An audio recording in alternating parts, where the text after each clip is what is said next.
Em 57 eu tinha 14 anos e soube do naufrágio.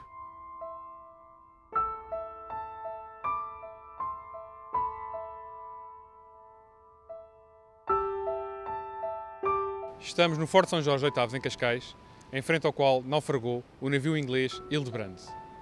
O navio saiu de Liverpool com destino a Manaus, na Amazónia. Tinha previsto efetuar uma escala em Leixões. O mau tempo obrigou-o a seguir para Lisboa, onde uma série de acontecimentos e de erros ditaram o seu fim. In 1957, my father, who was a Methodist minister, offered to go abroad to work as a missionary in the West Indies. We were sent to Antigua, and the Methodist Missionary Society, as it was at that time, booked us on the Hildebrand, which was part cruise ship and part cargo ship. We set sail from Liverpool, and the ship was to call in at Lisbon before it crossed the Atlantic to the West Indies, and then on to Brazil and up the Amazon. My name is Tony McClemens. I served my apprenticeship as a marine engineer in a company situated on the opposite side of the River Mersey from Liverpool. Right across the water now, which is the River Mersey, the ship repair yard that's there now is where the RMS Hildebrand was built, and her sister ship, the RMS Hubert. My apprenticeship lasted approximately 5 years, and during that time I was responsible for carrying out repairs to many types of different main engines and generators.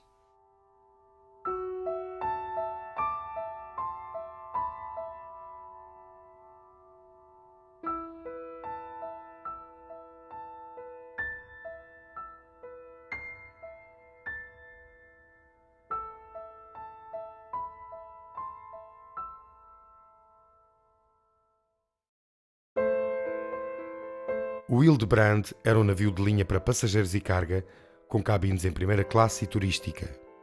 Foi construído no início dos anos 50 nos estaleiros da Camel Laird and Company Limited, em Birkenhead. Tinha 140 metros de comprimento e era propulsionado por duas turbinas a vapor que produziam 1200 cavalos, capazes de levar este navio com cerca de 8.000 toneladas a uma velocidade máxima de 15 nós. Propriedade da Booth Line de Liverpool, o Hildebrand fez a sua viagem inaugural no final de 1951, substituindo o navio mais antigo, o Hillary, navio emblemático da companhia que servira com distinção a Marinha Britânica durante a Segunda Guerra Mundial e que fazia com regularidade a rota Liverpool-Manaus, com escalas em Lisboa e Belém do Pará, no Brasil. 6 anos após a viagem inaugural, num dia de nevoeiro cerrado e mar calmo, o Hildebrand encalhou perto do Forte de Oitavos, em Cascais.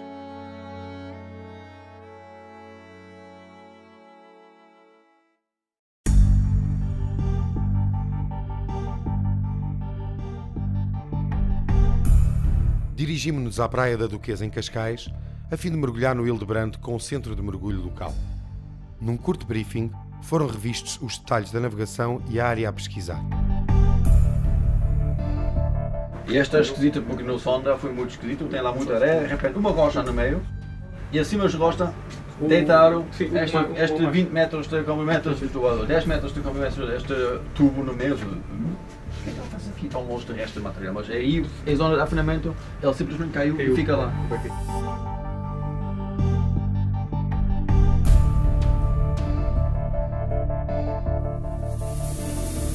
Com todo o equipamento a bordo da embarcação, partimos para a zona do Forte de Oitavos, onde se encontram os principais destroços do navio. Já no fundo, a cerca de 8 metros, deparámos com grandes amontoados de ferro parcialmente enterrados na areia. As partes visíveis sugerem módulos do Hildebrand que, embora cobertos de sedimento, algas e anémonas, se identificam pela sua morfologia. No interior dos destroços encontram-se abrigados peixes de diversas espécies, polvos e crustáceos. A vida marinha junto aos destroços é, no entanto, escassa, sobretudo devido à intensiva caça submarina no local. Apesar de se ter tornado num recife que proporciona proteção a inúmeras espécies, a baixa profundidade a que se encontram os restos do Hildebrand é também um convite aos caçadores submarinos. A identificação de partes específicas do navio é quase impossível dada a dispersão e o estado de degradação em que se encontram. Em alguns mergulhos, foram encontrados acessórios diversos e chapas de identificação de componentes do navio. Mas a pesquisa sobre o Hildebrand necessitava de mais detalhes, pelo que decidimos viajar para o Reino Unido ao encontro de Ruth Lockyer e Tony McClements, com os quais havíamos já trocado informações. Em 1957, Ruth era uma passageira com apenas 7 anos de idade que viajava com os seus pais. Tony, um oficial júnior do Hildebrand.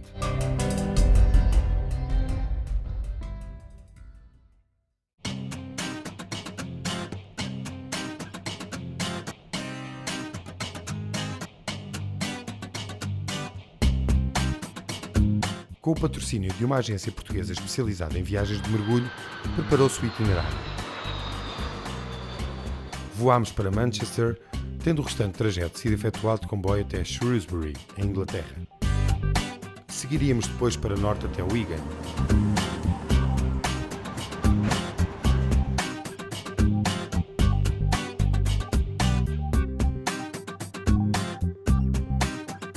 Ruth aguardava-nos na estação de caminhos de ferro em Shrewsbury.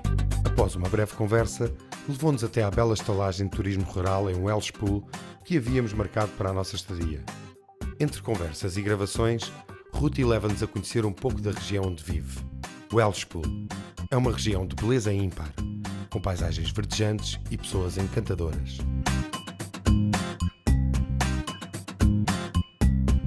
Muitos meses após o primeiro contacto, conhecíamos finalmente a pessoa que havia compilado ao longo da sua vida inúmeros detalhes relativos ao Hildebrand.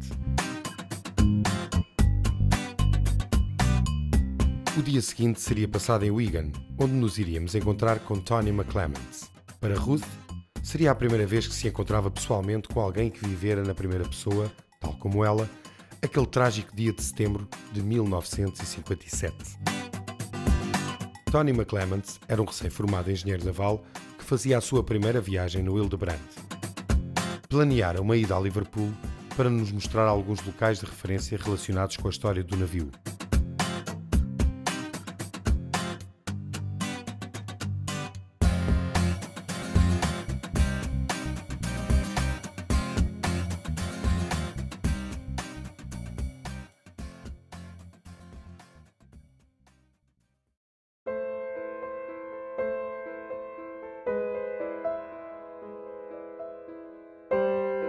Behind me now is the Queen's Dock, where the Hildebrand actually sailed from.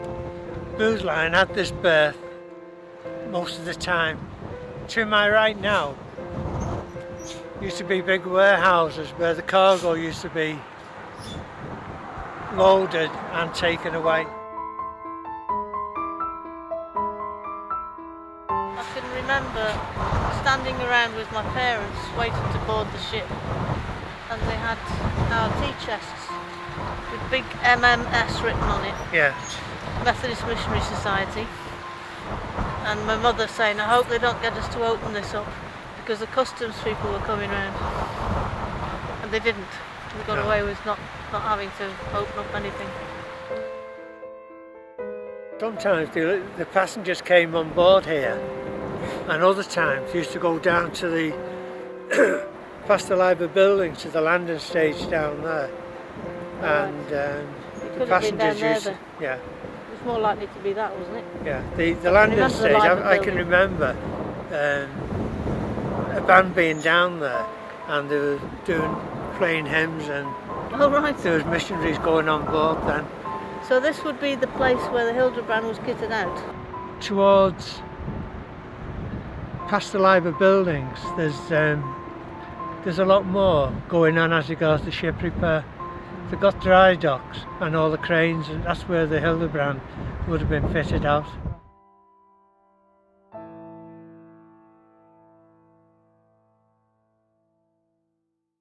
When we got to the Portuguese coast on the Tuesday night, 26th of September in 1957, a fog came down. Very, very thick fog throughout the night, and we could hear the ship's horn blowing all night. It was at that time that all ships in the area were notified to go out and search for a German sailing ship that had 80-odd cadets on board. But within a matter of hours, the Hildebrand was instructed to go back on her own course then and head for Leshawns. But Leshawns, I was informed, it was a bad port to go into because there was quite a few rocks and it was too dangerous, or the skipper wouldn't take a chance on going into Leshawns. So from Leshawns then, they went back on course to Lisbon, where the seas went very calm. Well, after a while went calm, but she ran into heavy, like dense fog then. Primeira vez ouvi umas dicas sobre o Hildebrand, de pescadores, mais ou menos há 6 a 7 anos, e comecei a procurar e encontramos lá no segundo lugar, mergulho, logo o troço principal. Primeiro algumas chapas e depois o par principal, onde foi o suporte de ponta.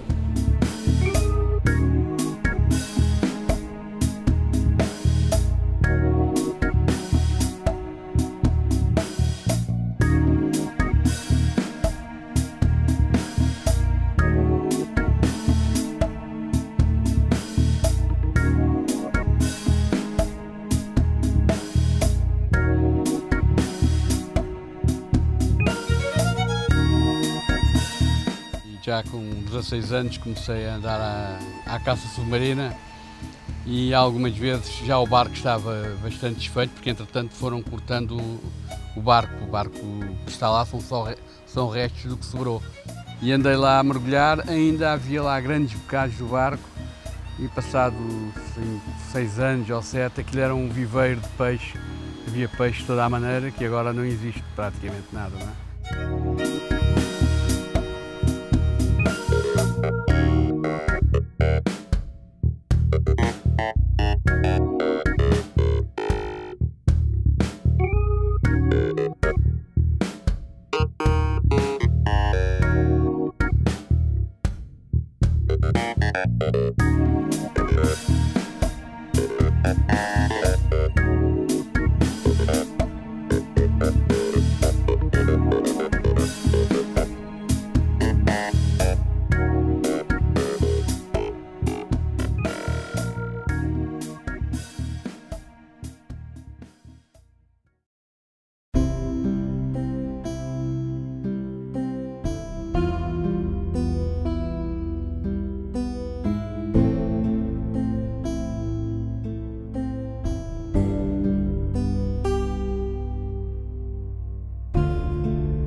In the morning we had breakfast, and I don't know at what point the ship ran aground, but my father said that he heard a grinding noise and the ship shuddered, and I remember being on deck looking out to sea but could see nothing. The thick fog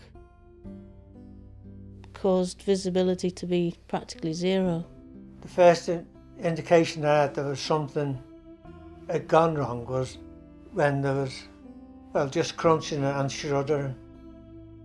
And I thought then that the vessel had hit the dock entrance or something similar.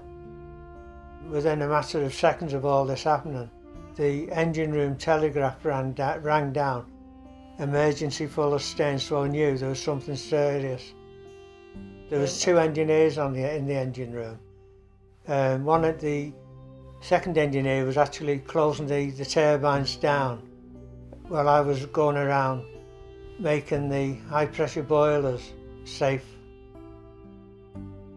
The engines were powered by superheated steam high pressure boilers, so they had to be made safe. I had to shut them down. My next port of call then was to close the watertight door into the tunnel.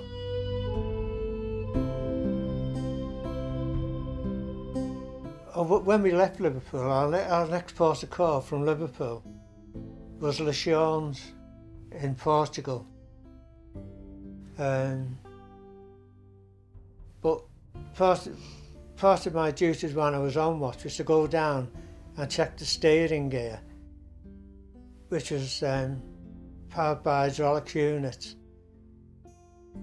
But on my way down to check the steering gear, I had to go along one of the passageways, and outside the cabin doors of the passageways, some passengers kneeling down praying.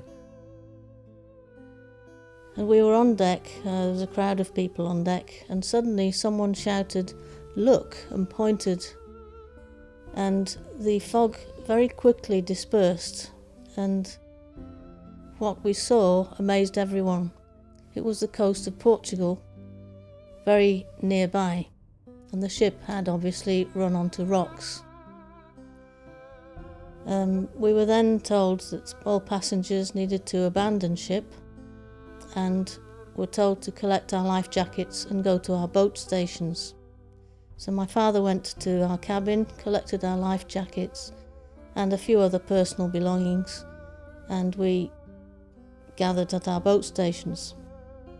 We were there for quite a few hours, and I can remember as a child wondering how they were going to get a poor disabled lad off the boat in his wheelchair. At one point the cook made soup for everyone because we were there for quite a while, and we quite enjoyed watching sightseers come to the coast of Portugal, and the coast was lined with people who were watching the rescuing of passengers and crew from the foundered boat.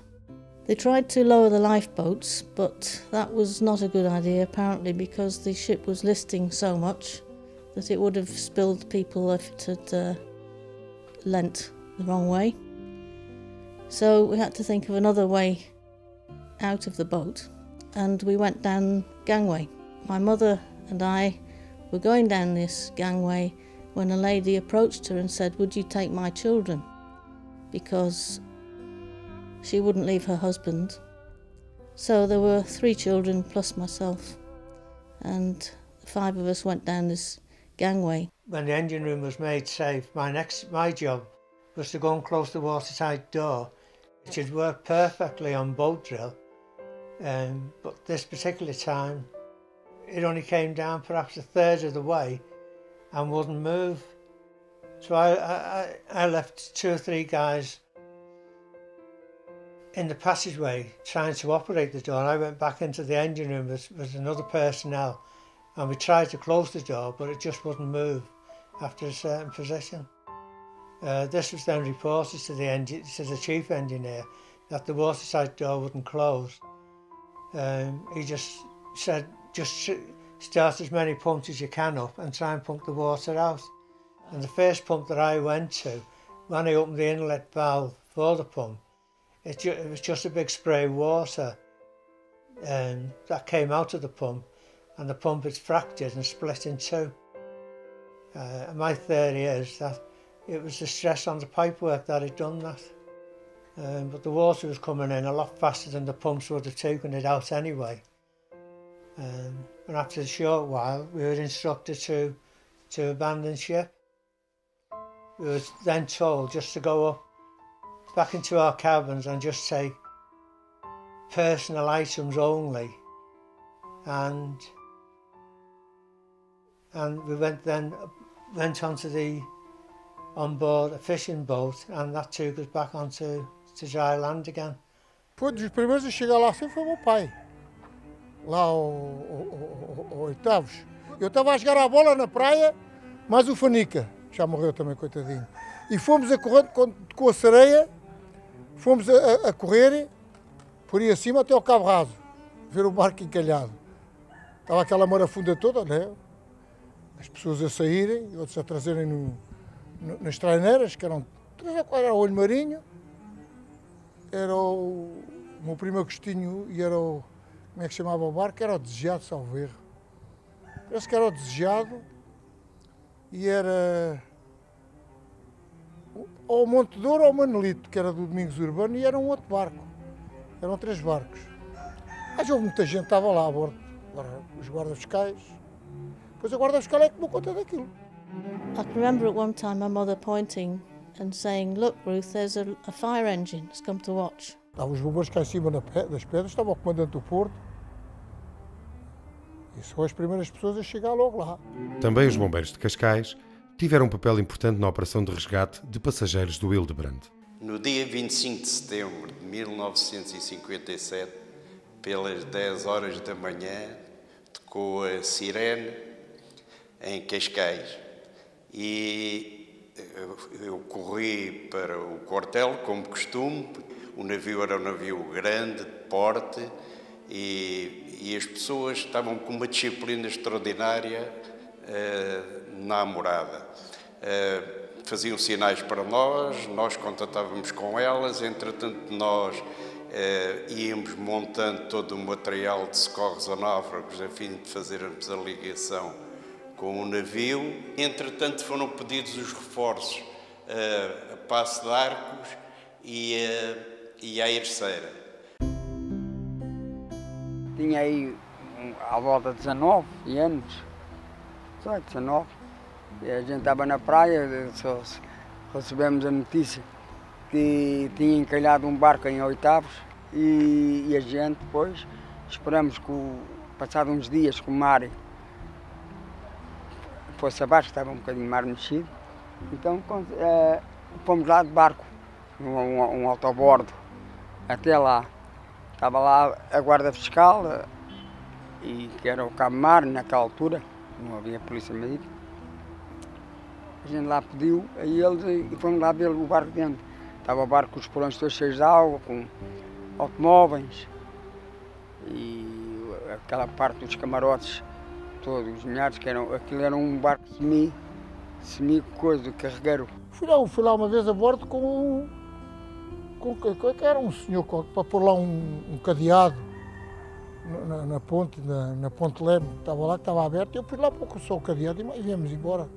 Eles não deixavam a gente ver determinadas coisas, lá a guarda fiscal, estava tudo sob vigia deles. Olha, depois, passado um tempo, aí um bocado de vendaval, era aparecer só aí, como é que se chama, caixas de sabonetes, era bocados de coisas, como é que se chama aquilo, peças de vestuário, tudo aí a boiar. A malta aí que andava aí na praia andava tudo à rabusca. E era assim, depois era agora a escala atrás da gente. Quer dizer, mas não podíamos apanhar nada que tivesse a dar à costa. Agora a escala estava tudo à beira-mar aí. A gente lá se safava, olha, lavava uma caixa ou outra. Ainda apanhei algumas casas. Naquela altura ainda levei sabonetes. Quando fui tropa aqui na bateria aqui da parede, artilharia Costa. Depois eu pedi à minha mãe, arranjem um sabonete para lá tomar banho, duche. E ela lá dava um sabonete ou outro. O barco já estava todo roto, o fundo já estava todo partido. A gente estava lá dentro a ouvir aquele barulho todo, estava tudo partido. De resto, mais ali a gente não era, ia só ali, o guarda-fiscal acompanhava a gente. E depois éramos todos revistados quando vinhamos para a terra, a ver se tínhamos cá alguma coisa ou nada, não podia. O guarda-fiscal a gente tinha que mostrar as algebeiras, que tinha, mais nada. Eu também fui lá aquela vez, nunca mais lá fui, chegou. Também nunca mais lá ia. Mesmo que eles me pedissem, eu não, com medo daquilo tinha eu. E depois, também houve nessa altura latas de ovo maltine, que deu à costa do próprio navio. Deu aí à costa, e a malta apanhava, e depois aquele ovo maltine era giro, que a gente ou podia beber em leite ou beber em água morna, diluída em água. Era como fosse uma coisa, como é que se chama aquilo, um carioca. E era bom, naquela altura, dava jeito. O barco partiu-se ao meio depois. Passado uns tempos, andou aos rebocadores, ainda o rebocaram, mas os cabos partiram-se e ele descaiu um bocado para baixo, para o lado de um restaurazinho que havia ali, que era um que era o Jasmia, foi onde ficou naquela furna.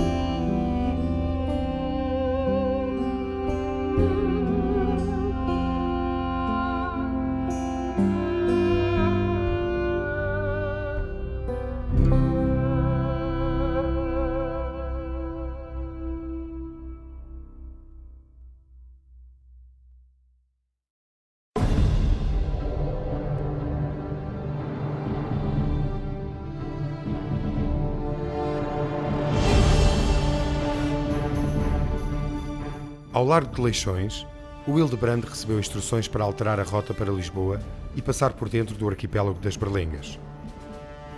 A cerca de 2 milhas do farol das Berlengas, pelas 7 horas, deparou com um nevoeiro muito denso. O navio estava minimamente equipado para responder a este tipo de condições de navegação. Após darem com o banco de nevoeiro, o comandante foi chamado à ponte para assumir a navegação. Na ponte, foram recebidos continuadamente relatórios das leituras dos aparelhos de bordo e dos faróis localizados ao longo da costa portuguesa. Perto das 9 horas e 20 minutos, foram captados pela primeira vez os sinais dos rádios faróis dos cabos Carvoeiro e Espichel, tendo sido assinalada no mapa a posição do navio.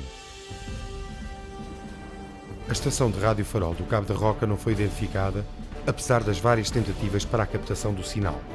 A informação da posição do navio foi transmitida ao comandante Thomas E. Williams, que procedeu a uma alteração da rota. A investigação efetuada posteriormente determinou que a estação do Cabo da Roca não se encontrava em funcionamento na altura. Pelas 9 horas e 40 minutos, após nova localização obtida a partir do rádio farol do Cabo Espichel e pela carta de navegação, é detectada uma diferença relativamente à posição em que o comandante julgava estar. Em 20 minutos e à velocidade de 15 nós a que o navio se deslocava, foi detectada uma diferença de 6 milhas.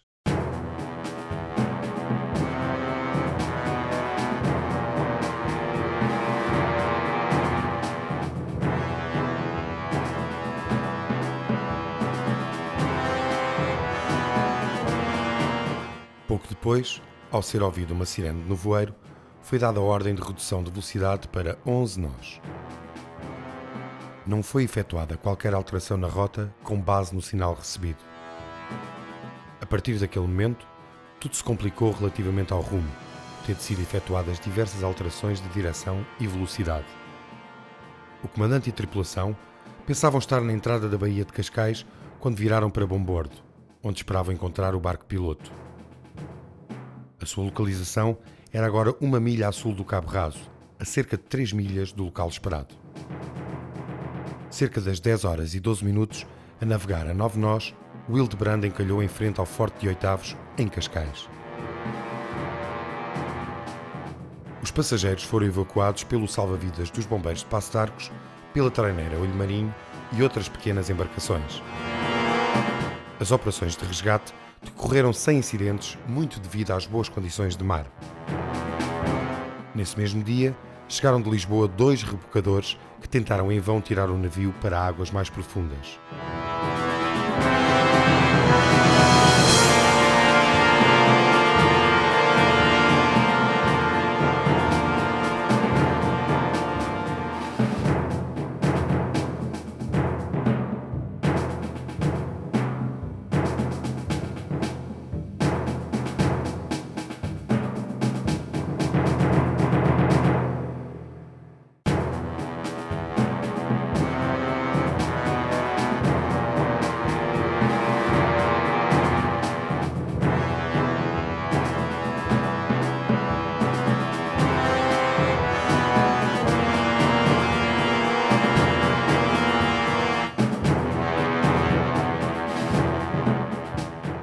A 9 de outubro de 1957, as condições de mar alteraram-se significativamente, mas os trabalhos para salvar a carga continuaram até 28 de outubro, data em que o Hildebrand foi declarado como perda total para a navegação.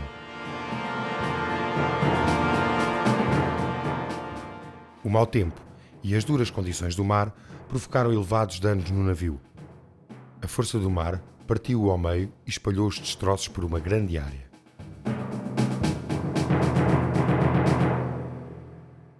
Quando em 1962 são autorizados os trabalhos de desmantelamento e recolha, já muito pouco restava que o mar tivesse deixado inteiro ou no mesmo local.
Em 1958, o relatório formal da investigação, presidido pelo juiz J. Rowland Adams, declara como causa do acidente erro de navegação, atribuindo total responsabilidade ao seu comandante, Thomas E. Williams, por se ter mostrado incapaz na avaliação da situação e na localização do navio.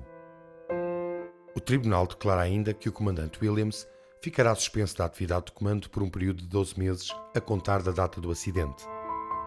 Nessa sessão do tribunal, em fevereiro de 1958, juiz e conselheiros deixam uma observação. Apesar dos erros de navegação, de localização e de comando verificados, o navio RMS Hildebrand não possuía radar. Foi apurado também pela investigação que não estava nos planos da empresa proprietária do navio equipá-lo com este sistema de auxílio à navegação.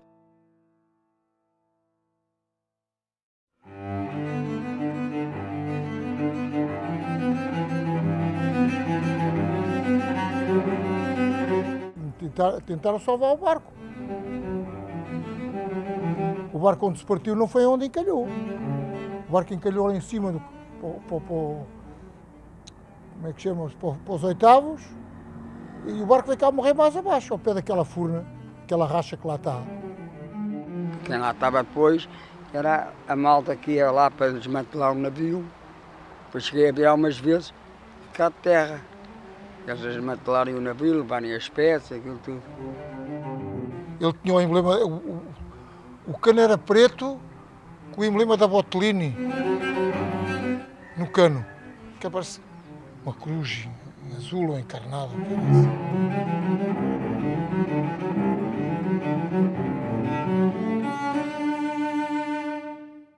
My mother saw a holdall that's contained my father's sermons, and he never went anywhere without his sermons. So she pointed to them and shouted, "John's sermons." And this poor chap who didn't understand her pointed to the case. She said yes. So he threw this holdall, trying to aim it into the boat, and it landed just next to the boat and splashed us all. And we retrieved it into the boat, so my father's sermons were saved.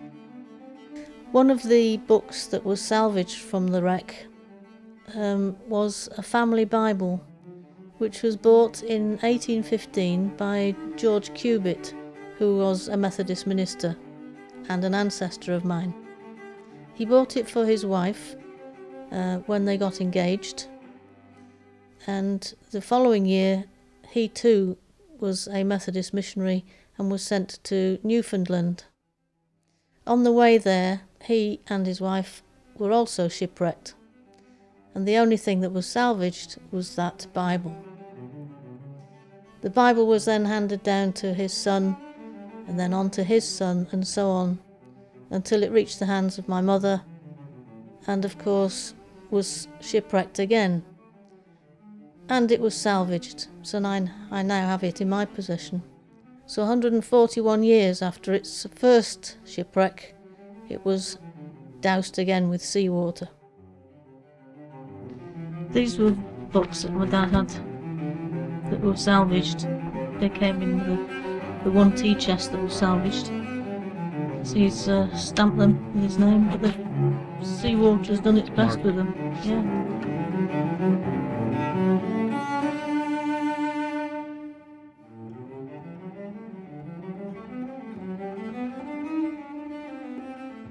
The following day we were taken to the British Embassy in Lisbon, where we were signed off the Hildebrand, and it was classed as a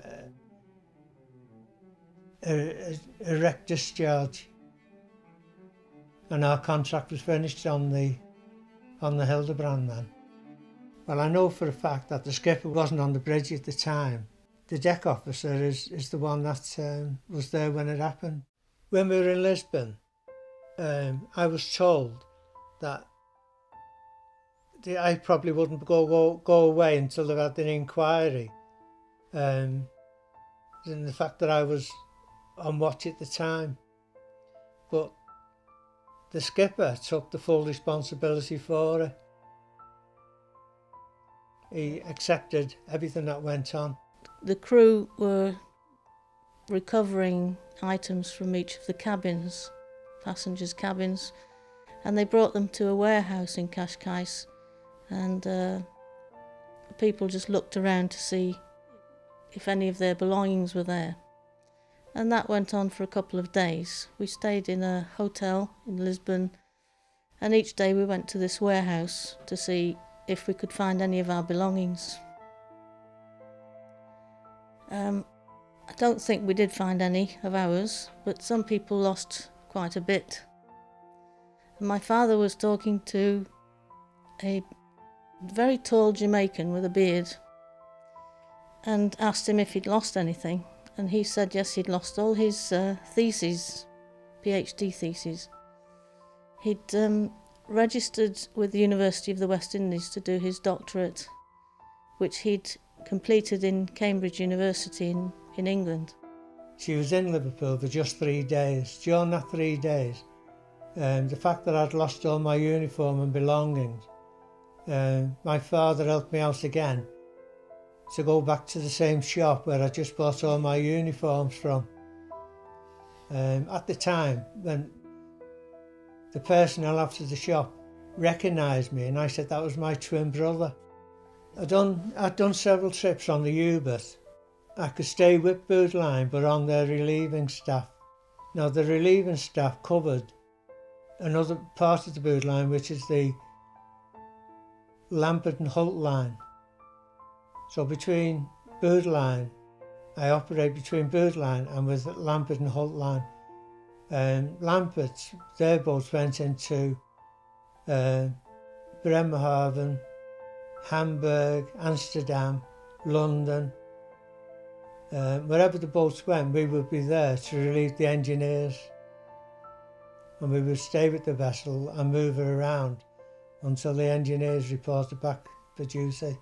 I think living in Antigua also changed me to some extent, in that I had West Indian friends, and I saw the poverty that was in the island, and I always wanted to go back to work in a developing country. I'd actually wanted to do medicine from a very early age, but I ended up training as a clinical psychologist working in the National Health Service in Britain.